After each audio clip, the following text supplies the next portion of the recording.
Proscription is, in current usage, a decree of condemnation to death or banishment, and can be used in a political context to refer to state-approved murder or banishment. The term originated in ancient Rome, where it included public identification and official condemnation of declared enemies of the state. It has been used broadly since to describe similar governmental and political actions, with varying degrees of nuance, including the en masse suppression of ideologies and elimination of political rivals or personal enemies. In addition to its recurrences during the various phases of the Roman Republic, it has become a standard term to label the suppression of Royalists after Oliver Cromwell's decisive defeat of Charles II at the Battle of Worcester in 1651, curbing of Western religion in early 18th century China,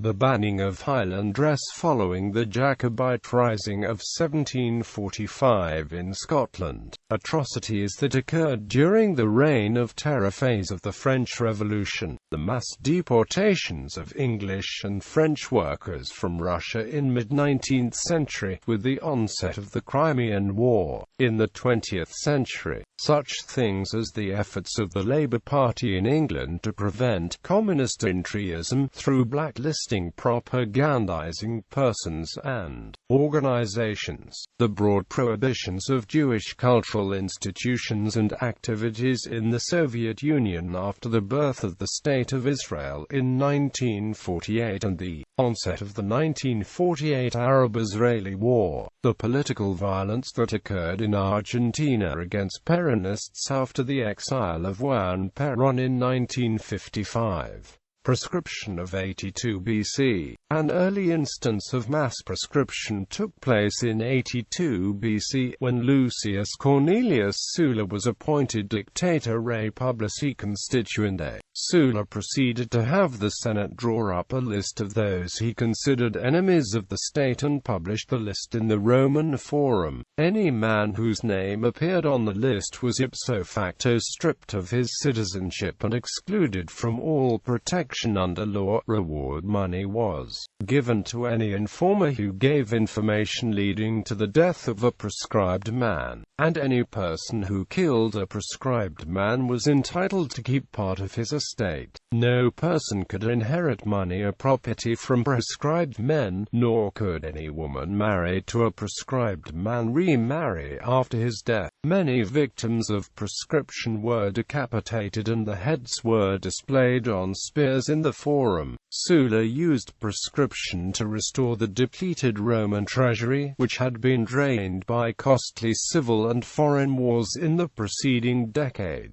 and to eliminate enemies of his reformed state and constitutions. The plutocratic knights of the Ordo Equestor were particularly hard hit. Giving the procedure a particularly sinister character in the public eye was the fact that many of the proscribed men, escorted from their homes at night by groups of men all named Lucius Cornelius, never appeared again. This gave rise to a general fear of being taken from one's home at night as a consequence of any outwardly seditious behavior. Sulla's proscription was bureaucratically overseen, and the names of informers and those who profited from killing proscribed men were entered into the public record. Because Roman law could criminalize acts ex post facto, many informers and profiteers were later prosecuted. The proscription of 82 BC was overseen by Sulla's freedman steward Lucius Cornelius Chrysogonus,